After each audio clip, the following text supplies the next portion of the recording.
Hello दोस्तों। आज की 5 नंबर क्लास में बात करेंगे लोक कला की। लोक कला बहुत महत्वपूर्ण है राजस्थान की कला संस्कृति की दृष्टि से, और यहाँ से परीक्षाओं में प्रश्न पूछते हैं। तो शुरू करते हैं। दीवारों या भूमि पर बने चित्र कई प्रकार के हो सकते हैं। जैसे क्या होते हैं, कभी आपने देखे होंगे घरों पर लगाते, जैसे सांझी हो गया, या कोई और गौर के समय, गणगौर के समय चित्र बनाते हैं, या पंथवारी, और प्रकार के अनेक अनेक प्रकार के चित्र होते हैं। तो क्या होते हैं, वो लोक कला में आते हैं। तो सबसे पहले बात करेंगे पथवारी। गांव में क्या होता है, पथ की रक्षक देवी, पथ यानी रास्ता, तो रास्ते की रक्षक देवी के रूप में पूजा आने वाला। ये आमतौर पर हम देखते हैं जब किसी की मृत्यु होती है, या किसी के जब हरिद्वार ले जाया जाता है, तब क्या होता है, गांव के बाहर एक पथ देवी यानी पथवारी की पूजा की जाती है। उस वहां पर इसका मान्यता होती है कि जब पथवारी की पूजा हो जाती है तो आगे का रास्ता क्या होता है, आसान हो जाता है, सरल हो जाता है। ये होती है पथवारी। ठीक है, आपको याद कर लेना है। सांझी, अगला 2 नंबर आता है सांझी। क्या होता है सांझी? तो सांझी नवरात्रों में अविवाहित लड़कियों द्वारा पूती दीवारों पर गोबर से बनाई जाती है। जो सांझी होती है वो क्या होती है, नवरात्रों के समय, जैसे अभी चैत्र नवरात्र चल रहे हैं और एक आसोज में नवरात्र आते हैं, तो नवरात्रों में क्या होती है कि कुंवारी जो कन्याएं होती है, लड़कियां होती है, उनके द्वारा सांझी गोबर से बनाई जाती है। आगे आता है मच्छंद्रनाथ मंदिर उदयपुर, सांझियों के लिए प्रसिद्ध स्थान है। ये प्रश्न आया हुआ प्रश्न है कि सांझियों के लिए प्रसिद्ध जो मंदिर है वो किस स्थान पर है? तो मच्छंद्रनाथ मंदिर उदयपुर में। जबकि अगला है मांडना। क्या होता है मांडना? मांगलिक अवसरों पर दीवारों, चौक व आंगन आदि में मांडने मांडे जाते हैं। देखते हैं ना, घरों में चौक मांडते हैं, या दीवारों पर क्या बनाए जाते हैं, वो जैसे वर वधु का नाम लिखकर भी मांडने बांधते हैं, या कई चित्र बनाए जाते हैं, भित्ति चित्र। तो ये सब क्या होते हैं, मांडने कहलाते हैं। क्या होते हैं? मांडने होते हैं। ये सब आपको पता ही होगा क्योंकि ये नॉर्मल बातें सब। फिर आगे बात होना चाहिए आपको कि मीणा जाति के मोरनी से अधिक लगाव के कारण उनमें दीवारों पर मोरनी मांडने का विशेष प्रचलन माना जाता है। प्रश्न आ जाता है कि मीणा जाति में सबसे ज्यादा कौन सी मांडने माने जाते हैं? तो मोरनी मांडने। देवरा, अगला है देवरा। तो खुले चबूतरे पर बनी मंदिर नुमा आकृति देवरा कहलाती है। ये लोक कला की बात कर रहे हैं हम। कला हाथ से हो सकती है, कई मशीनों से होती है, या कई गांव में अलग अलग प्रकार की कला होती है, तो कला की बात कर रहे हैं। देवरा खुले चबूतरे पर बनी मंदिर नुमा आकृति देवरा कहलाती है। जबकि नेक्स्ट बात करते हैं कि प्राचीन समय में निम्न जातियों को मंदिर प्रवेश पर रोक लगी थी, इस कारण उनमें देवरा का अधिक प्रचलन था। देवरा एक छोटा सा मंदिर नुमा आकृति होती है, वहां पर क्या होता है, देवरा या देवस्थान बनाया जाता है। आगे बात करेंगे कि शेखावाटी की हवेलियों में सर्वाधिक सुंदर भित्ति चित्रों का चित्रण हुआ है। अगर प्रश्न आ जाए कि सर्वाधिक हवेलियों में सुंदर चित्रण या भित्ति चित्रों का उल्लेख कहां पर हुआ है, तो अपने शेखावाटी क्षेत्र में हुआ है। कहां पर हुआ है? शेखावाटी क्षेत्र में। मेवाड़ शैली के भित्ति चित्रों के लिए प्रसिद्ध स्थान है चित्तौड़ की ओरी, जो कि कहां पर है? उदयपुर में। याद करना कैसे कि मेवाड़ शैली में भित्ति चित्रों के लिए प्रसिद्ध स्थान अगर कोई है तो वह चित्तौड़ की ओरी, जो कि उदयपुर में स्थित है। कहां पर है? उदयपुर में स्थित है। अगले आते हैं कपड़े पर बने चित्र। कपड़े पर बने चित्र जिसको फड़ या फड़ भी बोलते हैं। कपड़े पर चित्र बने जिसको क्या बोलते हैं? फड़ या फड़ भी बोलते हैं। तो राजस्थान में शाहपुरा भीलवाड़ा पर, राजस्थान में शाहपुरा भीलवाड़ा, या जो कि शाहपुरा नवीनतम जिला भी है, वह एक रियासत भी रह चुकी है पहले, तो पट चित्रण के लिए प्रसिद्ध है। राजस्थान में पट चित्रण के लिए कौन सा स्थान प्रसिद्ध है? शाहपुरा। यहाँ पर छिंपा जाति के लिए, छिंपा जाति दर्जियों में आते हैं, तो छिंपा जाति के जोशी चित्रे फड़ चित्रांकन का कार्य करते हैं। शाहपुरा में कौन सा परिवार, जो कि छिंपा जाति होती है, वो क्या करते हैं, कपड़ों पर चित्र या चित्रों की फड़ करने का कार्य किया जाता है। पट चित्रण के लिए प्रसिद्ध कलाकार है श्रीलाल जोशी। कौन है? श्रीलाल जोशी। याद कर लेना, नाम बहुत महत्वपूर्ण है। फड़ चित्रण के लिए प्रसिद्ध अगर कोई चित्रकार है तो वह है श्रीलाल जोशी। फड़ मुख्य रूप से दो देवताओं की प्रमुख होती है।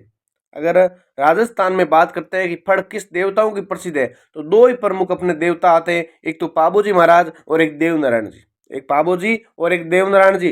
पाबूजी की फड़ बांधते समय भोपा रावण हत्ता नामक वाद्य यंत्र का प्रयोग करता है। ये हम वाद्य यंत्रों में बात कर चुके हैं, लेकिन एक्स्ट्रा पॉइंट आ गया तो यहाँ पर भी आपको बता देते हैं कि पाबूजी की फड़ बांधते समय जो भोपे होते हैं वो किस वाद्य यंत्र का प्रयोग करते हैं? वो रावण हत्ता नामक वाद्य यंत्र का प्रयोग किया जाता है।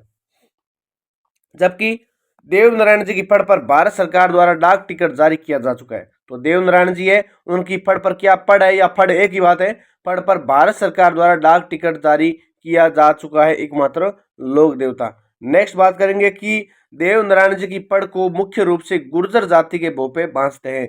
जो देवनारायण जी की फड़ होती है उसको कौन बांधते हैं? जो गुर्जर जाति के भोपे होते हैं वही बांधते हैं।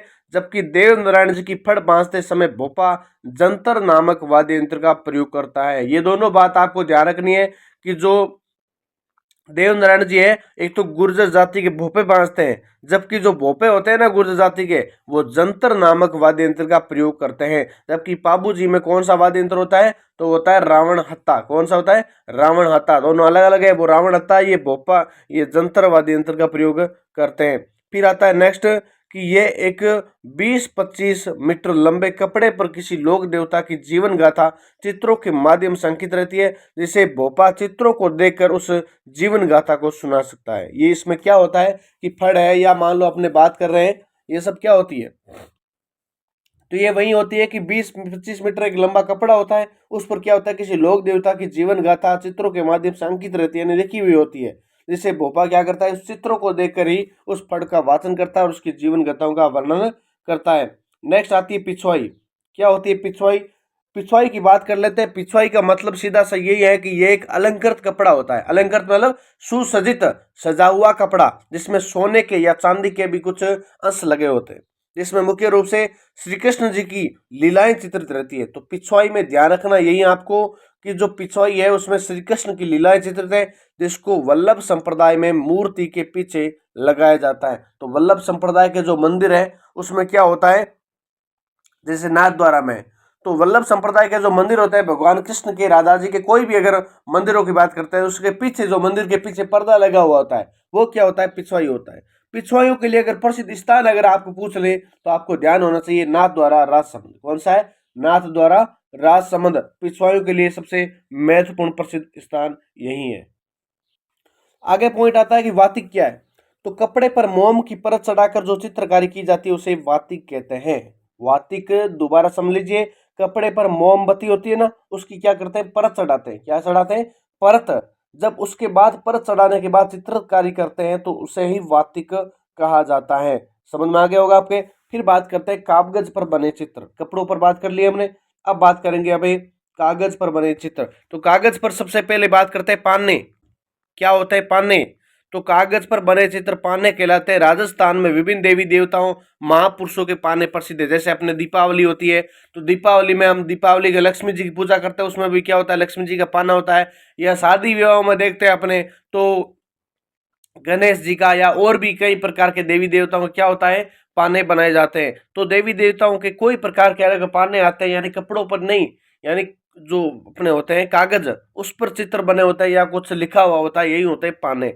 बात करते हैं नेक्स्ट लकड़ी पर बने चित्र। तो लकड़ी पर चिन्ह बने कौन कौन से चित्र होते हैं? उसमें सबसे पहला आता है कावड़। कावड़ या कवाड़ एक ही बात है। तो कावड़ ये एक मंदिर नुमा लकड़ी आकृति है। ये क्या है? एक मंदिर नुमा, मंदिर के जैसी एक आकृति बनी होती है, जिसमें सभी दीवारों पर चित्र बने होते हैं। याद ऐसे करना है कि कावड़ मंदिर जैसी होती है, उसके चारों तरफ चित्र बने होते हैं और सभी द्वार खुलने पर अंत में राम, सीता और लक्ष्मण के दर्शन होते हैं। ये आपको पता होना चाहिए कि कावड़ है तो कावड़, क्योंकि जब राम भगवान वनवास गए थे उस समय कावड़ की यात्रा की थी, उसमें कावड़ में बैठकर गए थे, तभी से ये क्या है कि सभी द्वार खुलने पर अंत में राम, सीता और लक्ष्मण के दर्शन होते हैं। याद कर लेना। कावड़ के प्रसिद्ध चित्रकार अगर आपको पूछ ले तो मांगीलाल मिस्त्री, जो कि बस्सी के, कहाँ के? एक बस्सी चित्तौड़गढ़ में और एक बस्सी अपने कहाँ पर है? जयपुर में भी है। तो दोनों अलग अलग है, याद कर लेना कि कावड़ के लिए प्रसिद्ध चित्रकार कोई है तो अगर है वो है मांगीलाल मिस्त्री, ये बस्सी चित्तौड़गढ़ वाला है। काष्ठ कला या कांवर कला। तो काष्ठ कला या कांवर कला का प्रमुख स्थान अगर कोई है तो वह बस्सी चित्तौड़गढ़। कौन सा है? बस्सी चित्तौड़गढ़। शरीर पर बने चित्र, अगले आते हैं शरीर पर बने चित्र। तो गोदना, उसमें सबसे पहले आता है गोदना। गोदना में सुई या कांटे से शरीर पर अंकन किया जाता है, जिसमें मुख्य रूप से कोयले या खेजड़ली की राख भर दी जाती है, जिसमें अंकन स्थायी हो जाता है। तो ये गोदना याद कर लेना। अगर आपको करवाना हो तो वो बहुत बढ़िया, लेकिन आप अगर इसको सुन सकते हैं, आपको महसूस, आपको पता चल सकता है इससे क्या होता है।